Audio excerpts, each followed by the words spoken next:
پوچھا تو 1 سال پہلے اور 1 سال بعد کی اللہ گناہوں کو معاف کر دیتا ہے. اس لیے یہ 10 دن جب آ رہے ہیں کل سے اس کو ہم غنیمت سمجھیں. اس میں جتنا ہو سکے ہم عبادت کریں, صدقہ کریں, خیرات کریں, لوگوں کو دیں, غریبوں کو فکر کریں. یہ سب اتنا بڑا ثواب ہے کہ پورے سال صدقہ کرنے کا ثواب ہوگا, پورے سال نماز پڑھنے کا ثواب ہوگا, پورے سال خیرات کرنے کا ثواب ہوگا. یہ 10 دن ہیں ابھی ہم کو ملیں گے انشاءاللہ کل سے, اس کی ہم فکر کر رہے ہیں. اور جیسے میں نے بتایا تھا کہ قربانی کس کے اوپر واجب ہے؟ جن کے پاس 47,000 روپیہ ہے اور ضرورت سے زائد ہے, اس کے اوپر قربانی واجب ہے. ایک شخص نے پوچھا بھی تھا کہ بھائی گھر میں 4 آدمی ہیں, 4 آدمی ایک ہی ساتھ میں رہ رہے ہیں, کھانا پینا سب کچھ ایک ہی ساتھ میں چل رہا ہے, تو کیا کریں گے؟ تو آپ کے پاس جو بیلنس ہے اس بیلنس کو 4 میں ڈیوائڈ کر دیں. کہ اگر 4 میں ڈیوائڈ کرنے کے بعد ہر ایک کے حصے میں 47,000 روپیہ آتا ہے اور کوئی قرضہ اس کے اوپر نہیں ہے اس وقت فی الحال, تو اس کے اوپر قربانی واجب ہے. اور دوسری چیز خاص طور پر قربانی کے مسئلے سمجھ لیں.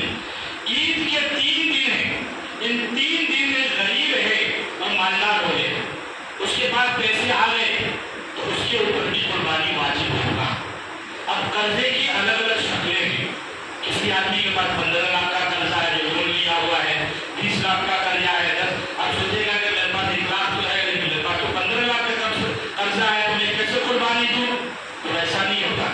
جو قسط آپ کے پاس ہے, جیسے مہینے میں اتنا